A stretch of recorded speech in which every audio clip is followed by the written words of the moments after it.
સુપ્રભાત નમસ્કાર speed news સાથે હું છું નુપુર દાણી। સૌથી પહેલા વાત, 2 દિવસની ચર્ચા વિચારણા પછી અંતે મધ્યપ્રદેશમાં કમળ હટાવ્યા પછી કમલનાથ મધ્યપ્રદેશના નવા નાથ બન્યા। નવા મુખ્યમંત્રી તરીકે કમલનાથના નામ પર મોહર મારવામાં આવી। મધ્યપ્રદેશમાં નાયબ મુખ્યમંત્રી તરીકે કોઈને સ્થાન આપવામાં આવશે નહીં।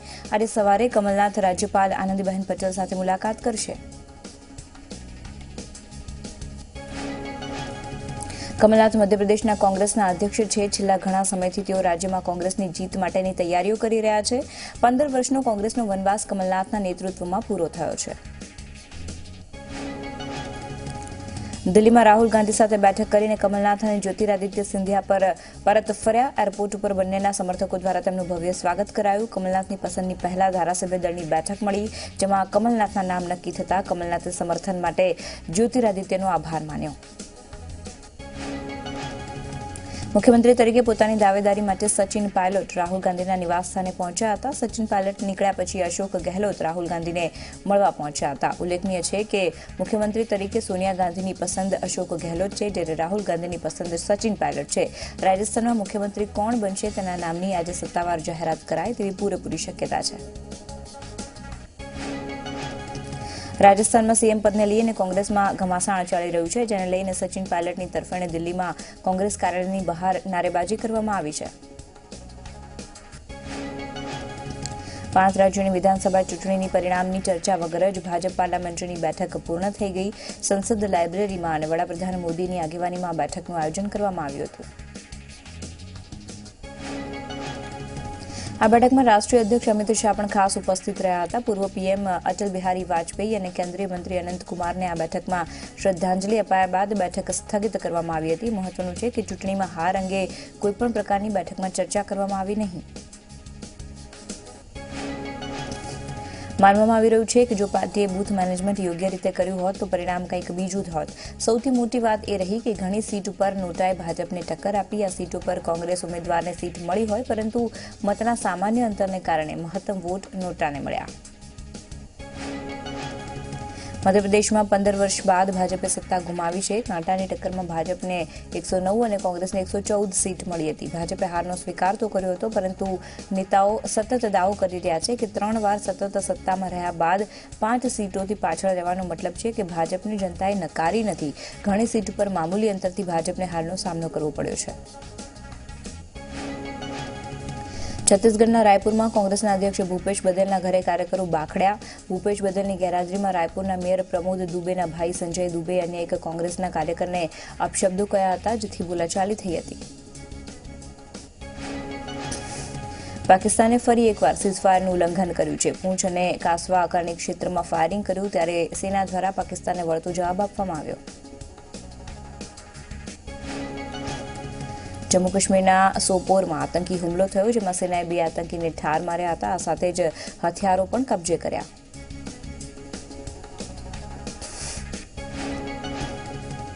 જમ્મુ કાશ્મીર અને ઉત્તરાખંડમાં ભારે હિમવર્ષા થઈ। ભારે હિમવર્ષા થવાના કારણે પૂંછ અને રાજૌરી જિલ્લાને જોડતો હાઈવે બંધ કરવામાં આવ્યો। તો શ્રીનગર લેહ નેશનલ હાઈવે પર પણ બંધ કરી દેવામાં આવ્યો છે। હિમવર્ષા થવાના કારણે કુદરતી સૌંદર્ય 16 કળાએ ખીલી ઉઠ્યું છે। સહેલાણીઓએ પણ હિમવર્ષાની મજા માણી હતી।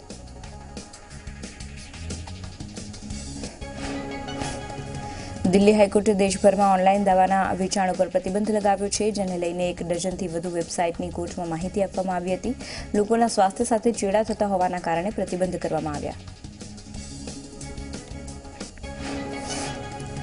અમેરિકાએ ચીન અને પાકિસ્તાનને ધાર્મિક સ્વતંત્રતા ના આપવાવાળી સૂચિમાં સામેલ કર્યા છે। અમેરિકા અને ચીન સાથે 7 અન્ય દેશો પણ સૂચિમાં સામેલ છે। તુર્કીમાં અંકારામાં હાઈસ્પીડ ટ્રેન દુર્ઘટના થઈ છે, જેમાં 4 લોકોના મોત થયા છે અને અન્ય 43 લોકો ઇજાગ્રસ્ત થયા છે। કેનેડાએ પ્રથમવાર સ્વીકારી ખાલિસ્તાન આતંકવાદની વાત। કેનેડાના પીએમ જસ્ટિન ટ્રુડોએ કહ્યું કે ખાલિસ્તાની આતંકવાદ દેશ માટે ખતરો છે। ઓસ્ટ્રેલિયાની 102 વર્ષની ઇરિન ઓશિયા વિશ્વની સૌથી મોટી ઉંમરની સ્કાય ડાઈવર બની ગઈ છે। 220 કિલોમીટર પ્રતિ કલાકની ઝડપને ઇરિને સામાન્ય ગણાવી હતી। ઇરિને 14,000 ફૂટની ઊંચાઈથી છલાંગ લગાવી છે। જસદણના રૂપાવટી ગામે હાર્દિક પટેલે ખેડૂત વેદના સંમેલનનું આયોજન કર્યું, જેમાં મોટી સંખ્યામાં ખેડૂતો તેમજ પાટીદારો હાજર રહ્યા. આ સંમેલનમાં હાર્દિક પટેલે ટેકાના ભાવ અને પાક વીમા અને વીજળી મુદ્દે સરકાર ઉપર આકરા પ્રહાર કર્યા.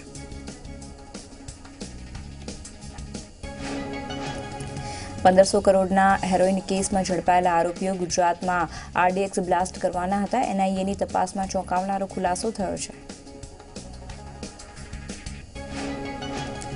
જાન્યુઆરી મહિનામાં યોજાઈ રહેલા વાયબ્રન્ટ સમિટ 2019ની તૈયારીઓ શરૂ થઈ ગઈ છે. સાયન્સ એન્ડ ટેકનોલોજી વિભાગનું ન્યૂ ઇન્ડિયા સ્પેસ ટ્રાવેલ અંગે પ્રદર્શન યોજાશે. આ એક્ઝિબિશનમાં માઇક્રોસોફ્ટ, આઈબીએમ જેવી કંપનીઓ ભાગ લેશે. 75 જેટલી ટેકનોલોજી આ એક્ઝિબિશનમાં રજૂ કરાશે, જે પૈકીની 12 જેટલી ટેકનોલોજી ગુજરાતના યુવાનોને તૈયાર કરાયેલી હશે. 17 જાન્યુઆરીથી 11 મે સુધી એમ પોણા 4 મહિના સુધી સાયન્સ સિટી ખાતે આ એક્ઝિબિશન યોજાશે. ઈડરના રતનપુરમાં એરંડાના પાન અને બીજ ખાઈ જતા 16 ગાયના મોત થયા છે, ત્યારે 26 ગાય સારવાર હેઠળ છે. એક સાથે આટલી ગાયોના મોત થતા પશુપાલકો ઉપર આભ ફાટ્યા જેવી સ્થિતિ સર્જાઈ છે, તો પશુપાલન અધિકારીએ પશુપાલકને સરકારી સહાય આપવાની તૈયારી પણ બતાવી છે. શિક્ષકો શાળાના બાળકો પાસે ગાડી સાફ કરાવતા હોય તેવો આ વિડીયો વાયરલ થયો છે. આ વિડીયો દહેગામના સાપા ગામનો છે. ગામ લોકોએ જાતે જ આ વિડીયો ઉતારીને વાયરલ કર્યો છે.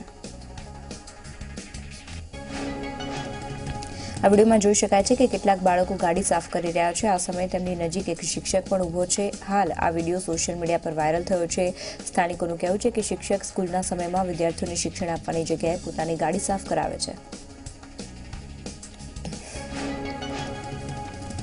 રાજ્યની પ્રાથમિક શાળાઓમાં દફતરના વજન અંગે ઓચિંતી તપાસ કરવામાં આવશે, જે માટે પ્રાથમિક શિક્ષણ નિયામકે પત્ર લખીને જાણ કરી છે. તપાસ માટે તમામ જિલ્લા શિક્ષણ અધિકારીઓને જવાબદારી સોંપવામાં આવી છે. નિયત વજન કરતાં વધારે સ્કૂલ બેગનું વજન જણાશે તો શાળા વિરુદ્ધ તાત્કાલિક પગલાં લેવામાં આવશે. જે મામલે શાળાઓને શોકોઝ નોટિસ ફટકારાશે અને કાયદેસર કાર્યવાહી પણ કરવામાં આવશે.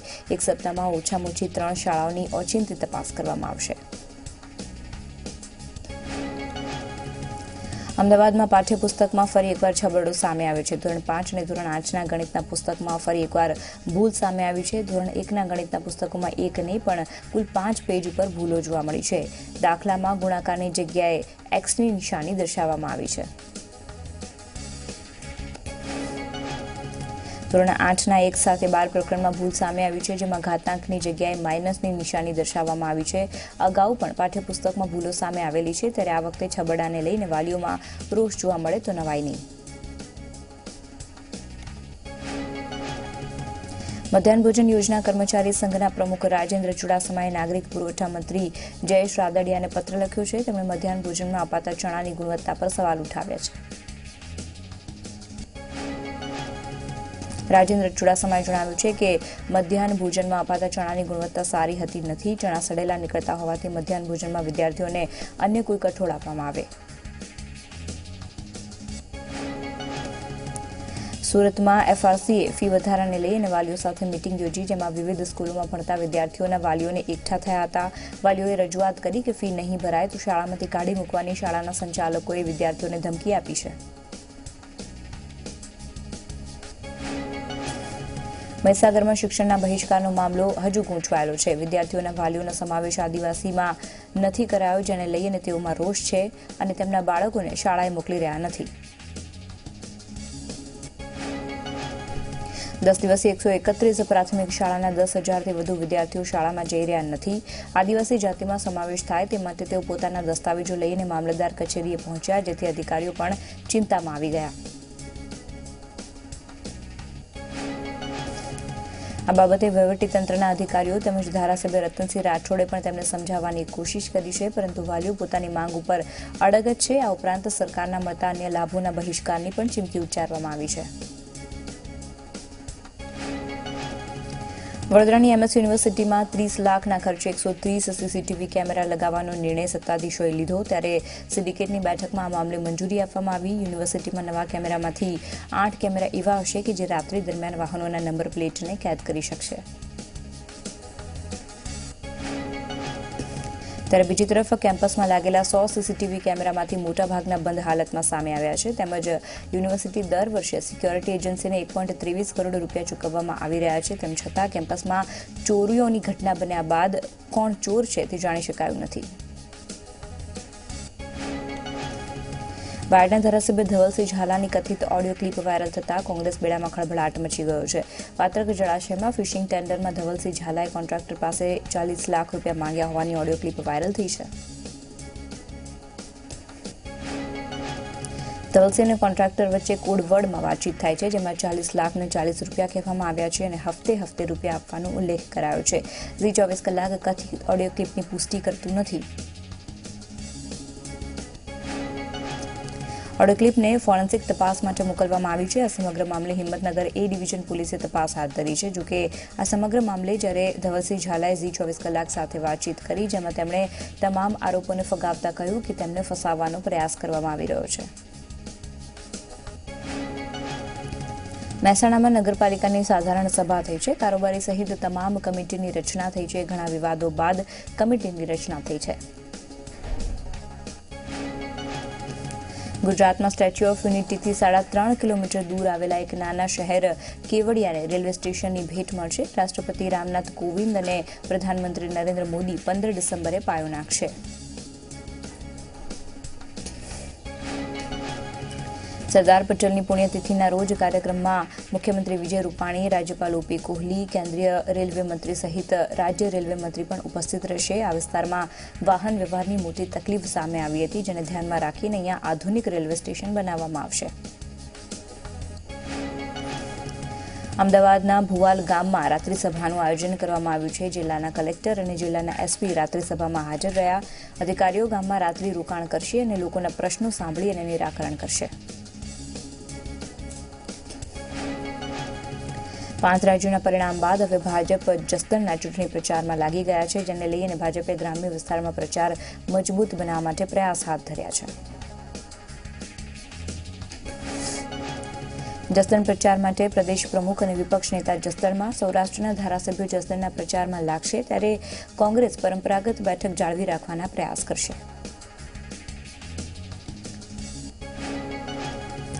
લોકરક્ષક પેપર લીક મામલે નવો ખુલાસો થયો છે. તપાસમાં સામે આવ્યું છે કે મૂળ હરિયાણાના મનીષ શર્મા નામના શખ્સે પ્રિન્ટિંગ પ્રેસમાંથી પેપર ખરીદ્યું હતું.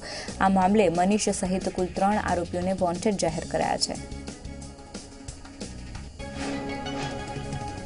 આરોપી મનીષે અગાઉ મધ્યપ્રદેશમાં પણ પેપર લીક કર્યું હતું. મધ્યપ્રદેશમાં એફસીઆઈનું પેપર મનીષે 2 કરોડ રૂપિયા આપી અને ખરીદ્યું હોવાનો ખુલાસો થયો. મનીષની ધરપકડ બાદ વધુ ચોંકાવનારા ખુલાસા થઈ શકે છે. વડોદરાના શિનોરના સુરશ આમલ ગામે વધુ એક ખેત તલાવડીનું કૌભાંડ થયું છે. કાગળ ઉપર ખેત તલાવડી બતાવી અને 2.9 લાખની ઉચાપત કરી છે. સમગ્ર મામલે વડોદરા એસીબીએ જમીન વિકાસ નિગમના અધિકારીઓ સામે ગુનો દાખલ કર્યો છે.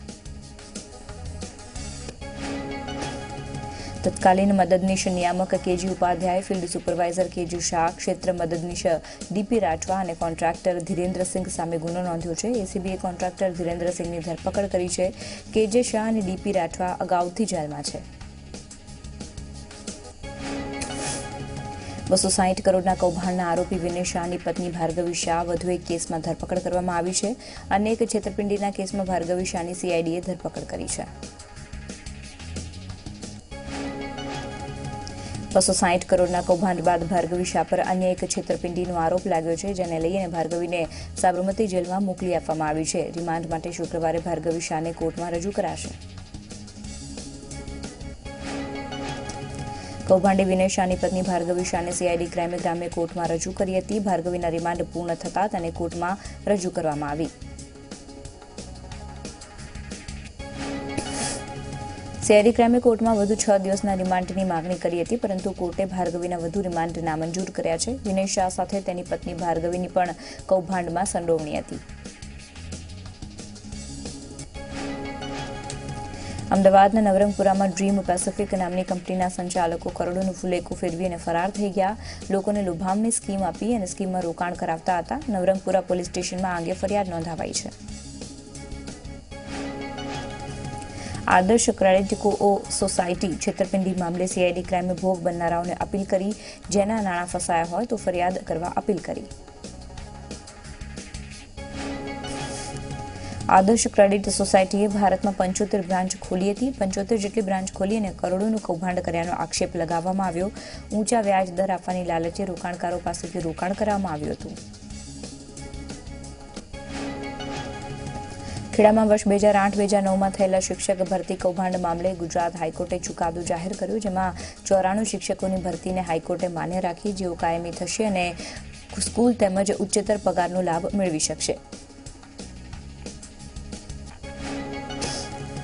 આ મામલે હાઈકોર્ટે પણ ખેડા જિલ્લાના પંચાયતની પણ ઝાટકણી કાઢી તેમજ નોકરીમાંથી શિક્ષકોને છૂટા કરવાની ડીપીઓની નોટિસનો પણ છેદ ઉડાવી દીધો છે. મહત્વનું છે કે સ્પોર્ટ્સના ખોટા પ્રમાણપત્રો રજૂ કરી અને મેરિટ ઊંચું બનાવીને કેટલાક શિક્ષકોએ નોકરી મેળવી હતી.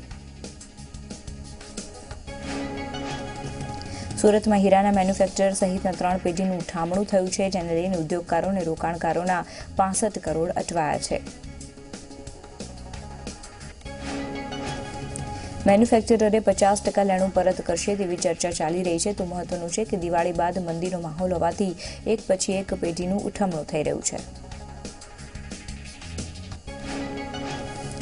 રાજકોટમાં છરી બતાવીને શાપર પોલીસ સ્ટેશનના પોલીસ કર્મીની રિવોલ્વર લૂંટી લેવામાં આવી હતી. રિવોલ્વર લૂંટીને આરોપી ફરાર થઈ ગયો છે. આરોપીને પકડવા માટે પોલીસે નાકાબંધી કરી છે.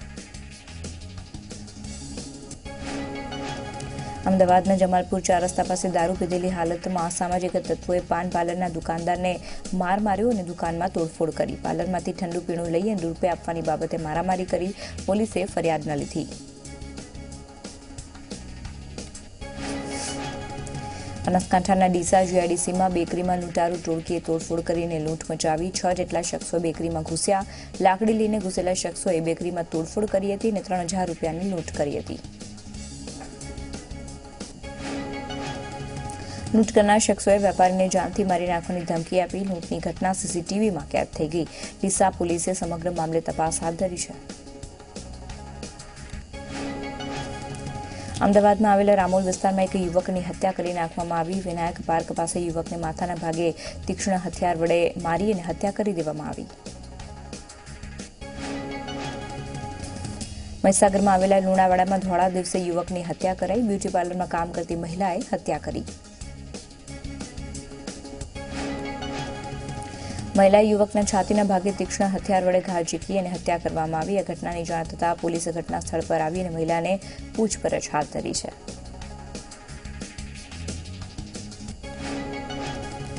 જૂનાગઢના માણાવદરમાં 2 જૂથ વચ્ચે સશસ્ત્ર અથડામણ થઈ છે. સરકારી હોસ્પિટલના કમ્પાઉન્ડમાં પ્રમુખ અને ઉપપ્રમુખની ચૂંટણી બાબતે સરકારી કમ્પાઉન્ડમાં સશસ્ત્ર અથડામણ થઈ.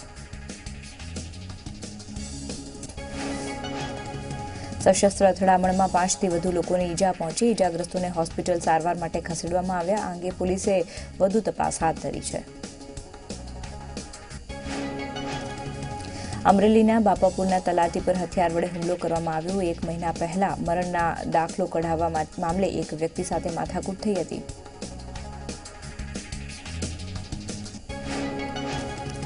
અવારનવાર ફોન ઉપર પણ અપશબ્દનો ઉપયોગ કરી અને ધમકાવ્યાનો આક્ષેપ પણ તલાટીએ કર્યો હતો. આ સમગ્ર મામલે તલાટીએ એક શખ્સ વિરુદ્ધ 2 પોલીસ ફરિયાદ નોંધાવી. તો આ સાથે જ સમાચારોની સમાપ્તિ. વધુ સમાચાર માટે જોતા રહો ઝી 24 કલાક. નમસ્કાર.